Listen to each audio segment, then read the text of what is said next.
Hey everybody, welcome to the Ronline Report. Today's guest, you know her so well. She is the most popular women's physique pro in the world.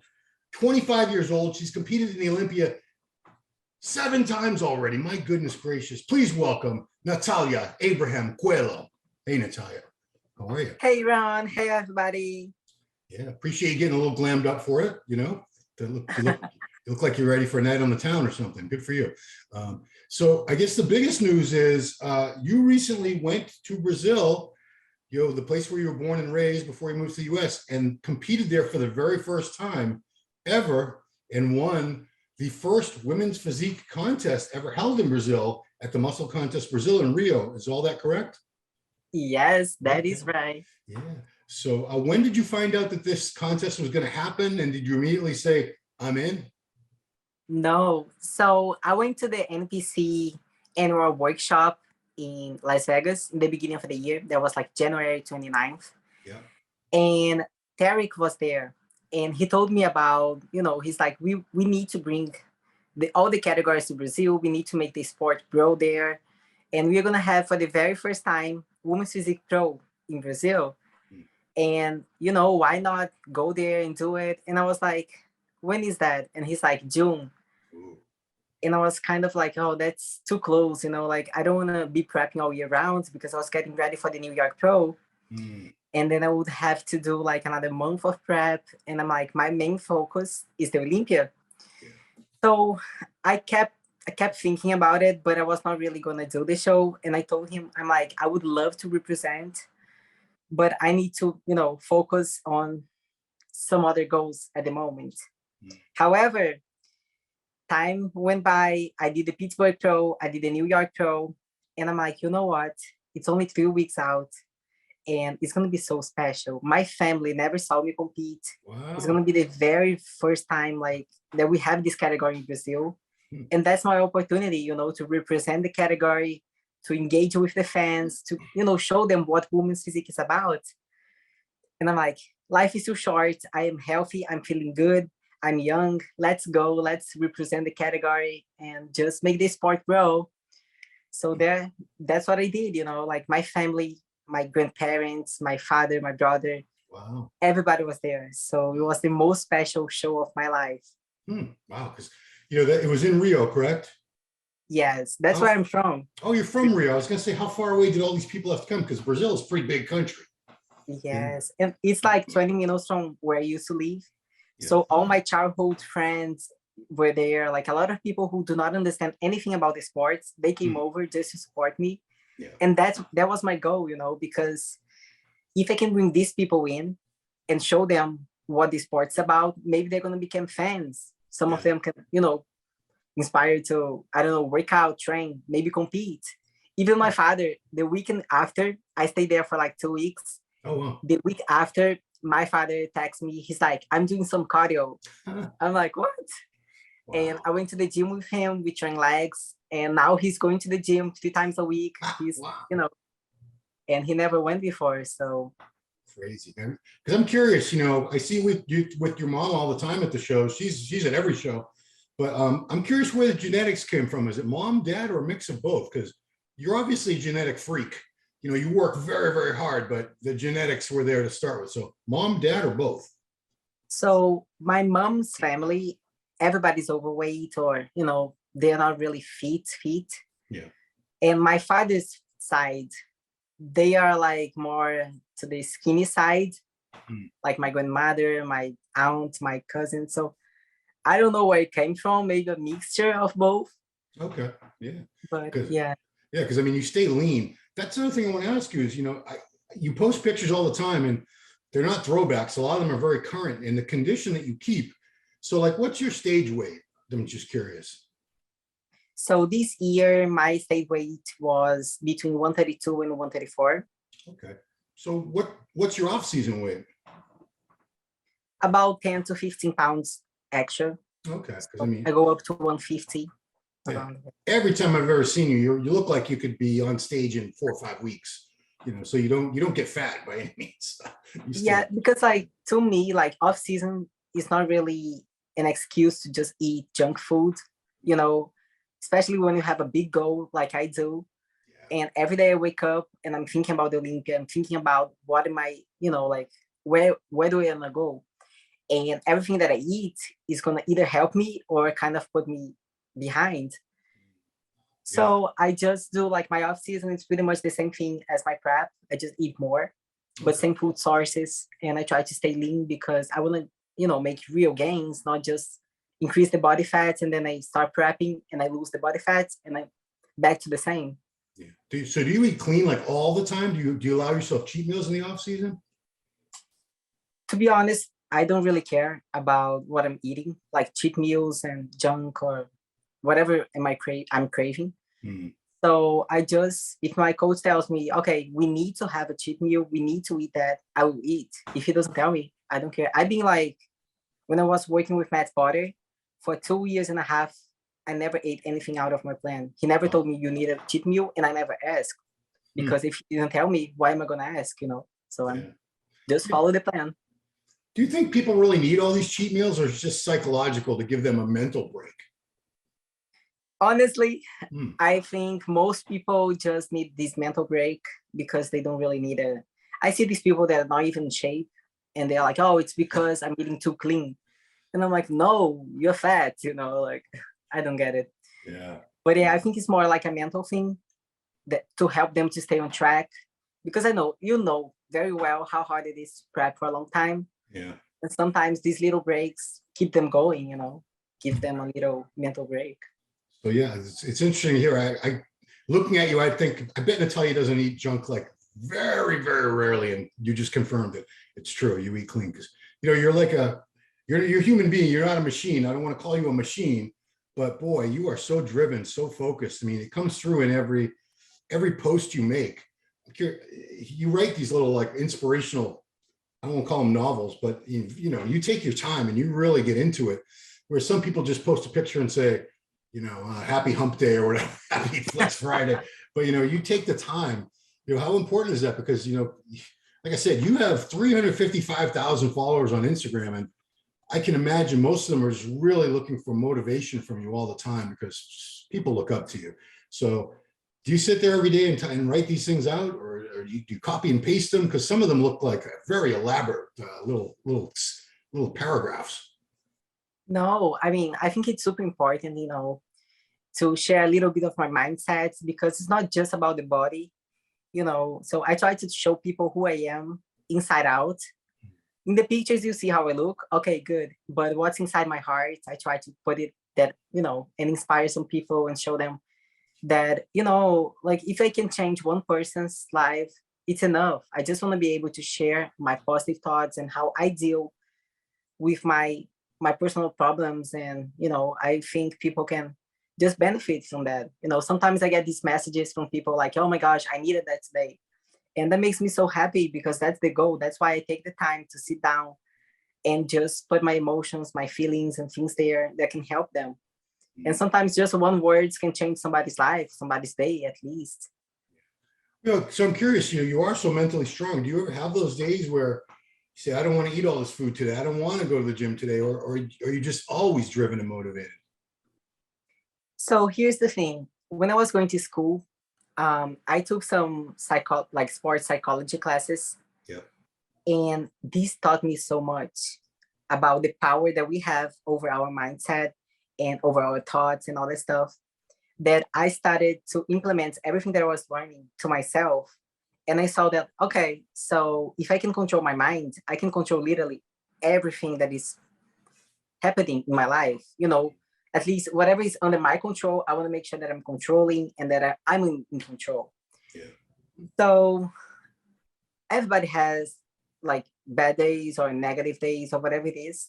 Yeah. But I just don't care, I keep going because I know that everything is temporary, the good and the bad, So if I have a bad day, I know that tomorrow is going to be a new day. And I just know that, that's not going to last forever. Whatever I'm feeling right now is going to go away.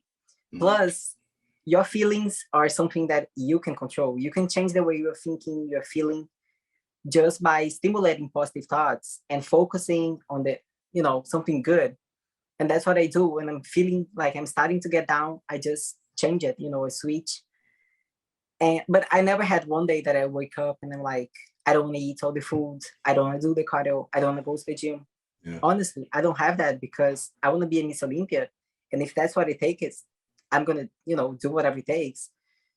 Yeah. So I know it's part of the process. And some people are like, well, but we are humans and we're these. And I'm like, that's excuse.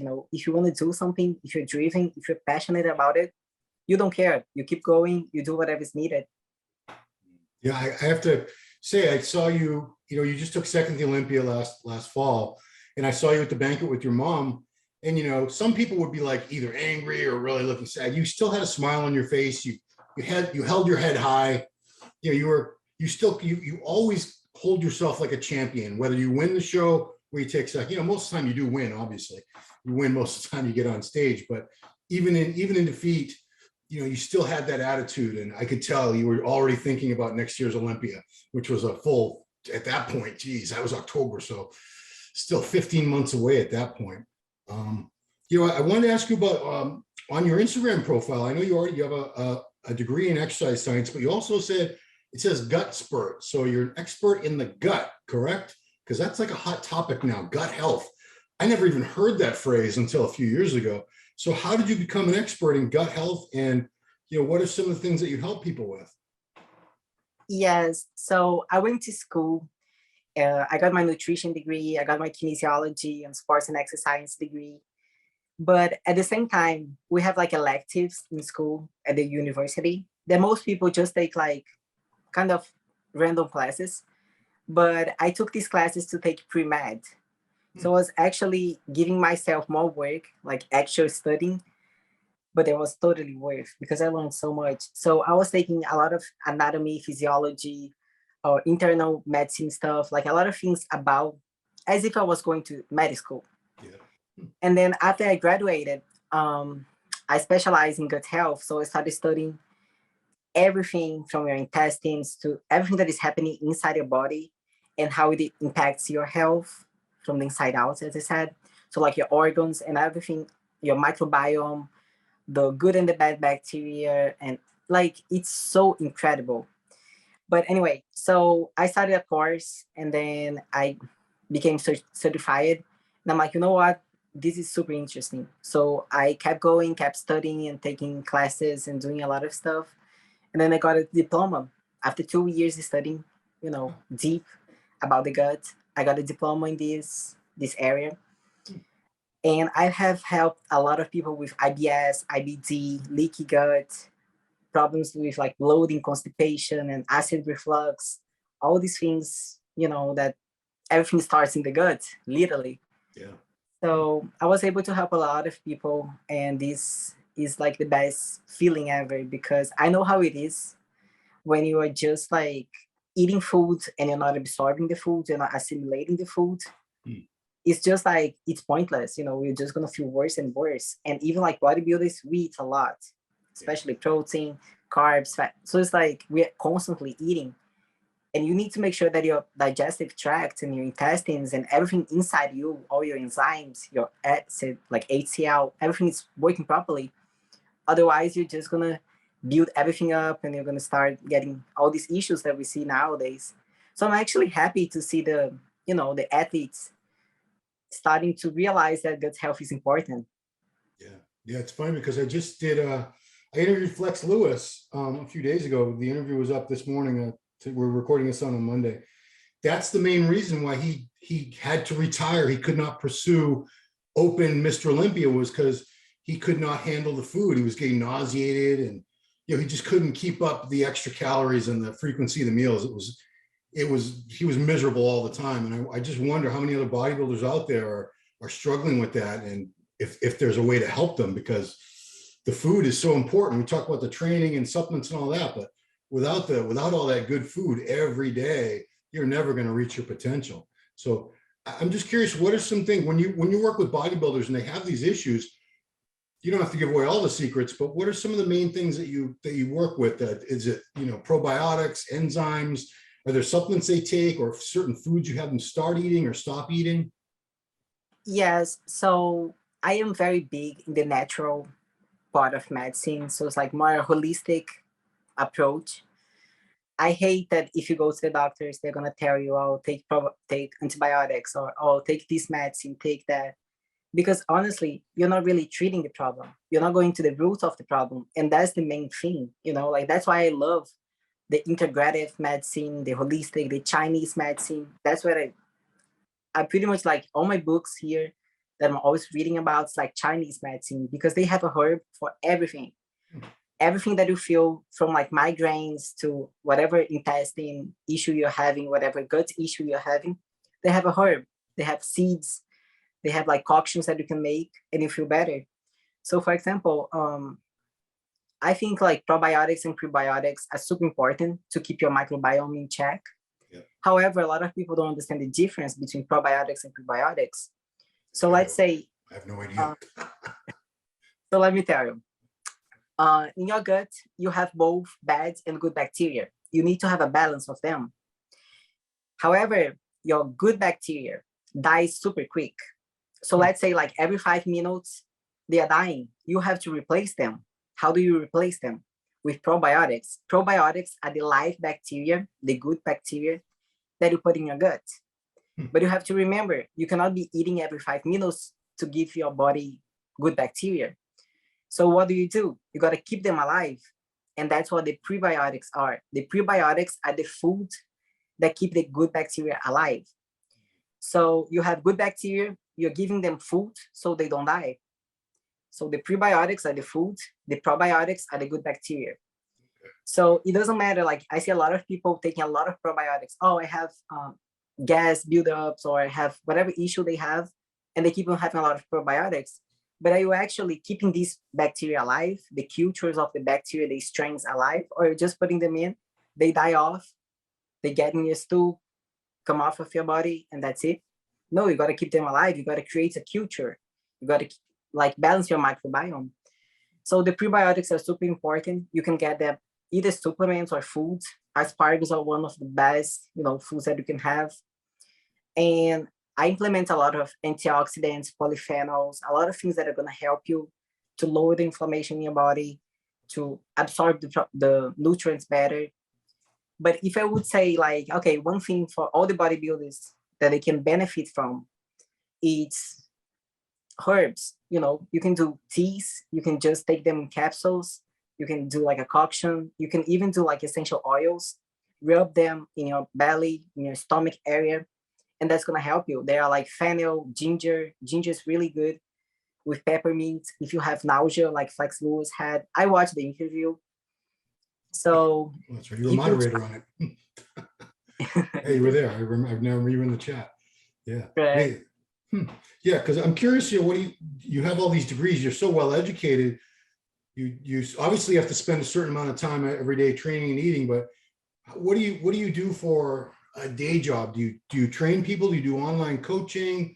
I really don't know what you do aside from this stuff. What do you do? Yes, I do online coaching, and I used to be like an in-person trainer, but I stopped that like 3 years ago because I didn't have time to train people in person. It's just super hard. But I used to work at a gym. I would open the gym every day. I would work there with clients and training people. But after that, I started my online training and coaching. Yeah. And I also do like for the athletes, me and Furlan Bailey. I think you know Furlan. Yeah, Furlan. Mm-hmm. So we are business partners. We coach. We have Team Pros at Work, which is our coaching team. Yeah. And for example, tomorrow he's going to Masters Nationals. We have a few athletes there. This past weekend, we had some people at the Atlanta Pro and at the Type Hope show. So that keeps me very busy with the emails and all that stuff. Yeah. But I'm also trying to work on some very exciting things that I'm going to be sharing with you very soon. So that keeps me super busy, and I'm always studying, always like reading and watching podcasts and watching you guys, the news. Like I really love to be involved with the industry and learning more and more. But yeah, like my days. Okay, so let's say like this weekend, for example, I went to the NPC Type Hope show. Yep. And I gave the overall trophy. I had an appearance there. The next day we had the breakfast with the pros, which was an amazing event that I was the guest speaker.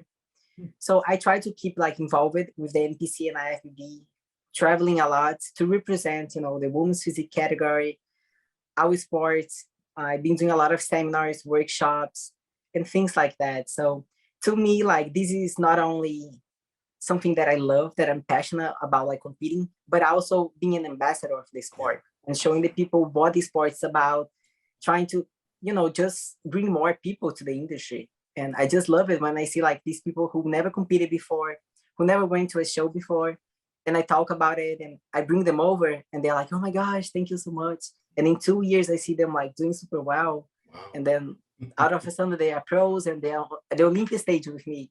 I'm like, that's incredible.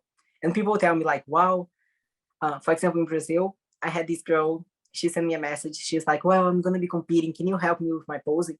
I'm like, of course. So we met, we posed together and people are like, are you crazy? She's going to be competing against you. I'm like, on stage, that's like on the judge's hands, but out of the stage, you know, we are on this sport together. We're supposed to help each other. We're supposed to make this sport more exciting. So I really don't mind doing that. And I love it. Yeah. You know, there's been an argument. It came up mostly with Big Ramy because he wasn't posting much. He wasn't doing any kind of appearances outside of that area, the Middle East. And a lot of people, I was one of the people who said, you know, if you're the Olympia champion, it's part of your job to be an ambassador, to promote the sport, to try to get more people involved in it, to just be a great role model ambassador. And, you know, I see you doing that. I see you doing the business of bodybuilding every day, or women's physique, whatever you want to say, with the posting, with all these appearances. You're everywhere and your presence is everywhere. And I think your popularity, that's why, because you make yourself available and you give the fans access to so many different things, so many chances to interact with you, to share your mindset, things like that. And, you know, it's no knock on these champions. Some people will argue with me and say, no, that's not the champion's job. Their job is just to show up one day a year and win, and that's it. And that's their job. But I personally think there should be more to it. If at the Olympia level, we're talking about, because that's our Super Bowl. That's our big showcase to the world. This is our sport. These are our great champions. So I think it's like, even if it was not our job, if you love doing this and you want to do it, you know, it's not even like, oh, I have to do it because I'm the champ or because I won the Olympia, whatever it is. I think it would be good if you do it, but you should be like hungry to do it. You know, you should be wanting to travel all over and, you know, represent what you stand for. You're the champ, you know, like, I agree with you. I don't know what the case with Big Ramy is, because I know he had his issues, his problems, and he's been doing well in the Middle East. Maybe not so much in the US, but I know he's been, you know, on TV programs and doing a lot of stuff there. Yeah. But yeah, I mean, we're greedy Americans, and, you know, because you've been here so long, we have this idea that the world revolves around America. And if you don't come to America, it doesn't count. So I understand that that's kind of a bad thing too, that we look at the USA as a center of the universe. And if you're not doing promotional work here, it doesn't count. So I apologize to any Ramy fans I may have offended in the past with that sort of attitude. I want to get into your career here, because wow, 25 years old and you've done so much already. You competed in your first Olympia in 2016 in figure. How old are you? 18 or 19? I had just turned 19. I was 19. I'm 26. I just turned 26 now. Oh boy, happy birthday. So wow. Thank you. So you were a teenager on the Olympia stage. I was a teenager. When did you turn? You were only like 17 when you turned pro, am I right? 18? No, I turned pro at 19 and I was at the Olympia the same year. Oh, okay. Wow. That was like crazy to be qualified right away. And yeah, and people don't. A lot of people who follow you now may not realize you started off in figure. And I remember seeing you in figure and thinking, and Giles and I were both like, she should just do women's physique. Look at the legs, look at the delts. I mean, it's too much for figure. And, you know, you were doing pretty well in figure. You won some shows, you placed very highly, but I said, she's young and her body wants to grow. Giles agreed with me. And I said, I bet you would do really well in physique. And well, sure enough, 2 years later, after that, you were second at the Olympia to Shanique. Man, 2020 you won the Arnold. You've won the Arnold twice. You've been second at the Olympia again in 20, just recently, obviously. New York Pro Champ, Pittsburgh Pro, Muscular. How many pro wins altogether now? Figure in Physique. Do you know? Do you have them all tallied in your head? I have a list of all the shows, the placements, the places, the dates, everything. Like I do, I have everything there. But since last year, the Olympia, I did 5 shows, pro shows, and I won 5 pro shows. Wow. So this, my goal, I'm gonna be the Dexter Jackson female version, hopefully. You'd have another 20. Geez, how many more years would it take to do that? Because he retired at 51. 51.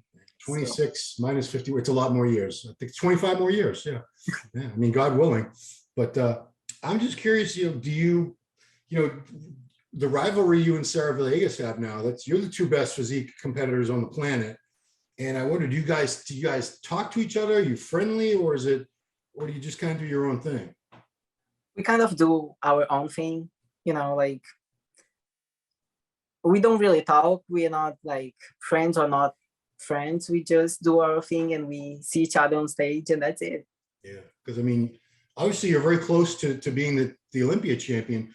When you look at, when you and your coach, everyone, when you analyze the pictures and videos, what do you think you still need to do to get ahead of her? How can you make this happen? I think I've been doing that already, because since the Olympia last year, the feedback that I got, it has been fixed. Like whatever they wanted to see, I brought it to Pittsburgh Pro. I talked to Sandy, to Steve, to the judges, and they said, yes, Natalia, you're on the right track. Just keep doing that, because that's what we want to see. So my quads were fuller. I brought a little bit like more balanced physique. My outer quads especially were like bigger than last time. And that's what I've been focused on. I don't know. I feel like I am super close. It's going to be a matter of who brings the best package at show day. Yeah. And I'm going to do my very best to be the one.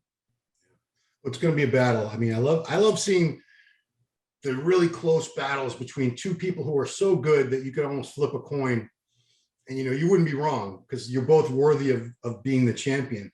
And last year that's how I felt watching you and Sarah next to each other. I'm like, you both look phenomenal. I mean, I know you and I don't know Sarah, so I'm a little biased towards wanting you to win. I'm sure she's a fantastic person. I just don't know her that well, but it could have gone. I thought it could have gone either way. I don't think she blew you away.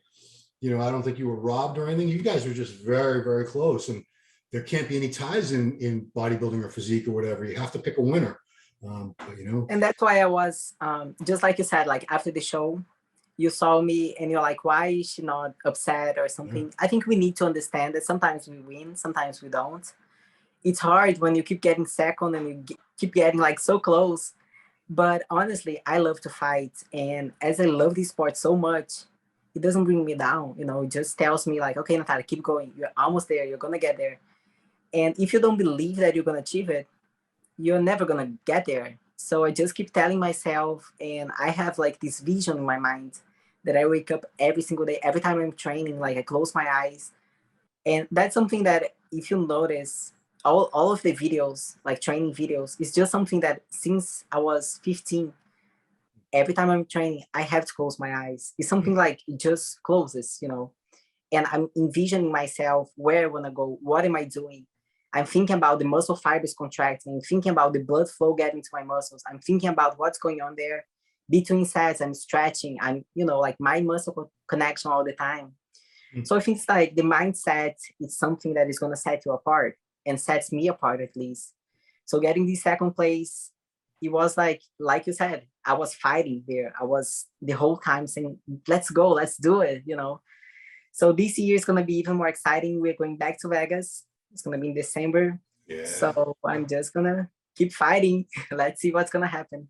Yeah, I mean, I'm excited about going back to Vegas. You must be too, because, Orlando is cool. It's fine. It's a family town. Vegas is like, that's big shows and big concerts. And it's just it seems like a more fitting home for the Olympia with the extravaganza that the Olympia is. I love the Olympia here.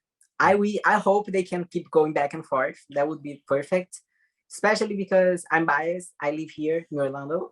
Oh, there you go. It was a 10-minute drive, 20-minute drive? Yeah, not even like 15 minutes. It was perfect. Wow. But it's still like, I just like the environment here, and everybody like brought their families. They went to Disney World and they are just like having fun afterwards. Vegas is not really like a family environment, but still, it's Vegas. Yeah. So there's so much to do there. I think both places are great. And with the new venue and everything that they are working on, that's going to be something huge. People better get ready. Zappos Theater, who'd they build that for? Celine Dion or something? Or I can't remember. No, it was Britney Spears. Didn't they build that for her originally? She was there for a couple of years as she had a residency, I think. Yeah. Now that you bring up Orlando, I'm curious because you're so busy.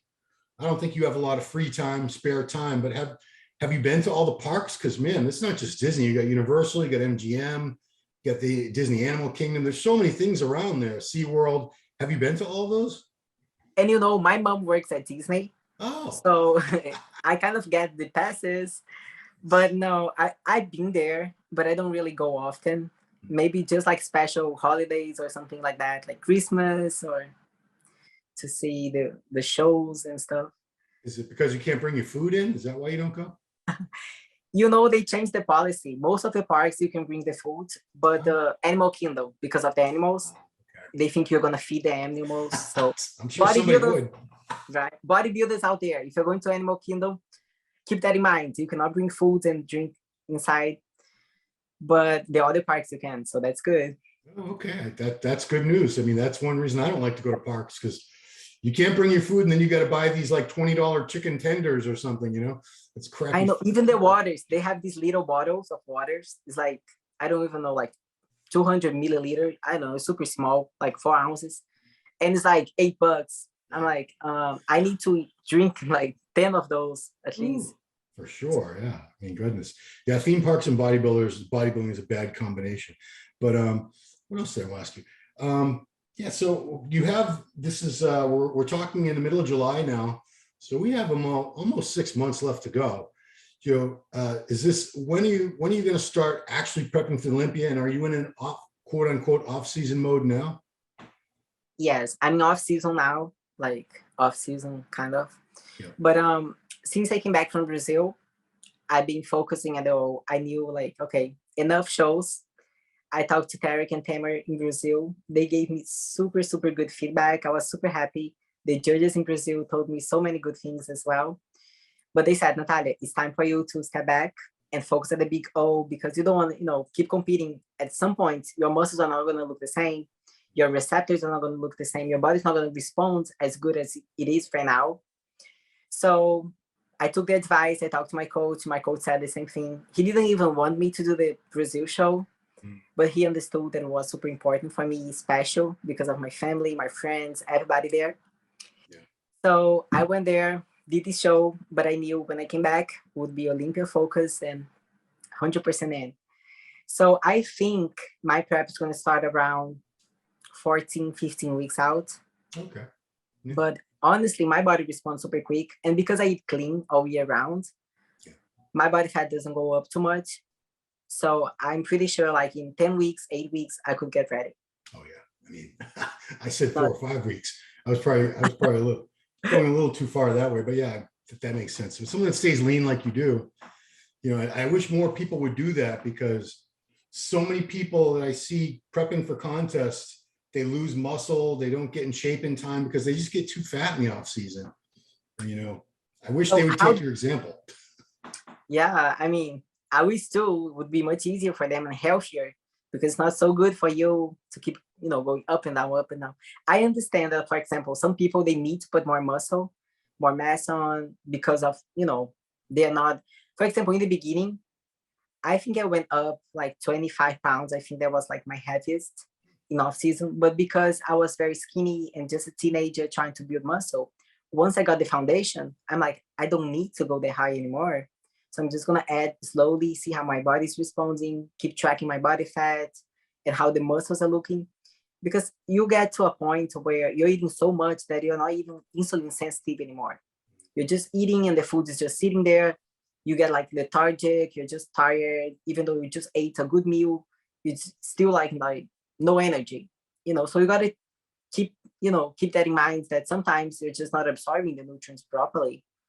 And it's more I like when people do like these little cycles, carb cycles, throwing in some like fasting day or some low carb days to make sure your insulin is still working properly. You're still producing insulin and releasing it when you're supposed to be.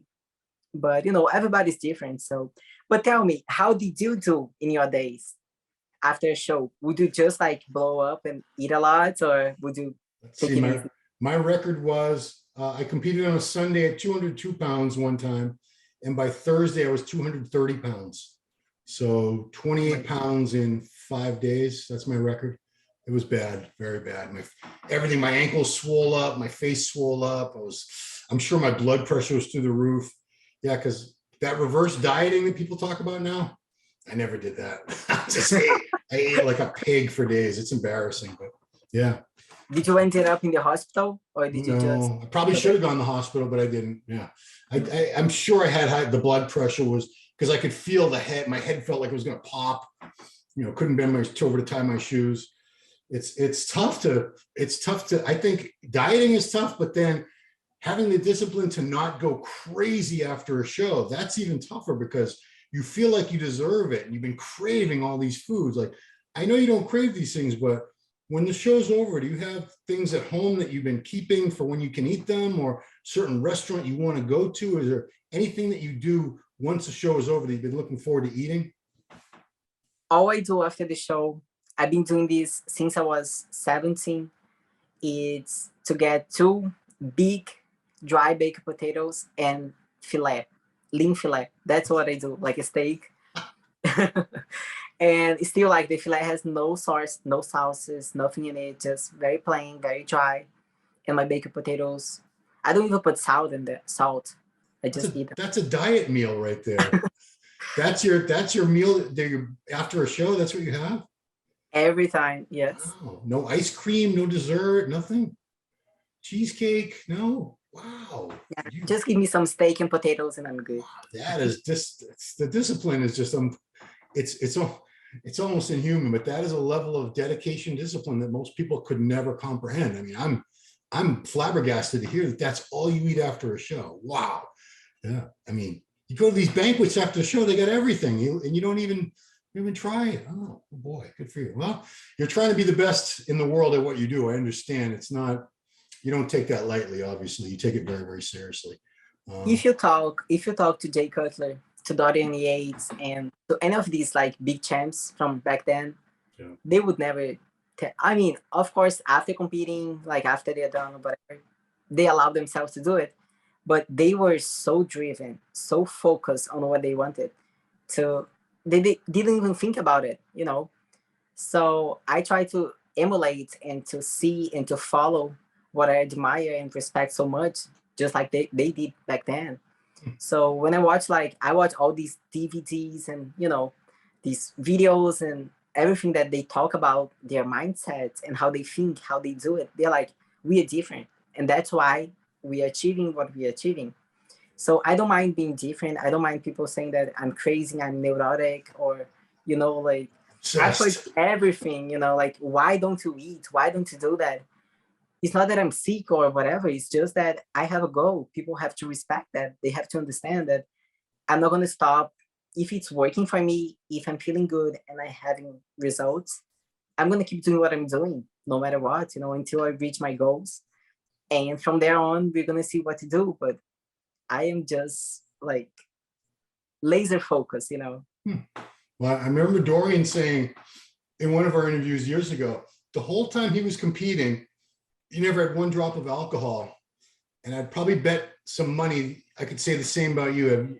Do you ever drink? Do you ever have like one drink? You serious? No way. I knew it. Wow. No smoking, no drinking. God bless you. Clean. Whew. Wow. I mean, the only thing that I drink other than water is whey protein. For real. I haven't had anything. Oh, maybe coconut water. I had that once, but. Oh, Crystal Light. You never tried that? Delicious. Too many artificial sweeteners. Yeah. I meant to ask you about that when you talk about the gut health, because Flex Lewis said he thinks a lot of those fruity flavors messed up his gut. Yeah, we drink a lot of artificial sweeteners in the USA. And in bodybuilders, everything, our pre-workouts are this or that. Are all these sweeteners really bad for us in the amounts that we consume them in? Yes, and that's one of the things that I tell everybody when they're getting supplements. Make sure you read the label. Like, I'm getting my supplements now from GNU, which is a new brand, and everything is natural, like no added flavors and all that stuff, because these can really mess you up if you stop to think about it. You take pre-workouts, intra-workouts, post-workout, and then you take whey protein, and then you do the crystallites, and if you edit that up, it's a lot. And then you don't realize why you're getting acid reflux, why you're burping all day, why you're not digesting foods, why you're having cramps, or whatever it is. So little things like that make a difference. It really makes. So, and sometimes, just like you asked me, like, what can we take to make your gut healthier? Yeah. Sometimes not even about taking something, but just like taking out something off your diet, like the artificial sweeteners. You don't need to put a lot of like supplements and herbs and stuff. Sometimes just cut something out and you're going to feel better. Yeah. So now I'm thinking about half the supplements I take. They have like 4 different flavors going at once. So like strawberry, kiwi, mango, coconut, that's just one thing. I can imagine all the artificial sweeteners going through my system. It's horrifying. Anyway. And like, just do a test, like do 1 week without taking that stuff. You're going to see your body change so much and you're going to feel so much better that you're going to tell yourself, I don't even want to go back to that. And if you do, maybe, like control a little bit, take a little less than what you're taking before. Yeah. Because it really makes a difference from the way you feel. It's not just like outside. I believe your skin gets a little thinner and, you can tell some difference like by looking at the person, but mainly it's inside your gut and how you feel, throughout the day. Interesting. Well, Natalia, thank you so much for taking the time. Congratulations. You have 3 wins this year so far, right? Yes. Pittsburgh, New York, and Brazil. So we just need 1 more win in December in Las Vegas to make the year complete. And man, I think you have a great chance. Obviously, you're so close, so close. You've been working so hard for so long, and it's rare to see because I have kids older than you, and the work ethic in that generation is just in this country. I don't know about other countries, but so lazy some of these kids. You know what I call them? What? I call this new generation fast food. Because they want everything right now, like go in and out, results right now, Yeah. But it's real. People have to understand that it takes time, consistency, patience, and that's not something that the new generation really have. But hopefully I'm going to be able to show them that we can do it and that we can change that, because I'm young, and that's what I tell people, like, that's what I'm here for. I'm here to show the new generation, because all these great bodybuilders one day are not going to be here anymore, and the sport's going to be in our hands. So I need to show them, I need to represent, I need to keep the sport growing, and I feel like it's my obligation, it's my job to do that, even though it's not. But being an athlete and an ambassador and someone who loves the sport, who watches like Joe Weider as he was like the king, I feel like inside myself that it is my job, So hopefully we're going to keep doing that together. We're going to keep the sport growing. And what you do with MD and all the reviews, all the reports, all the shows coverages, oh my gosh, that's like amazing, That's one of the best things that I thank you guys all the time. Thank you. Because people from all over the world are able to stay involved in the industry and know the news and know what's going on because of what you guys do. So thank you, guys.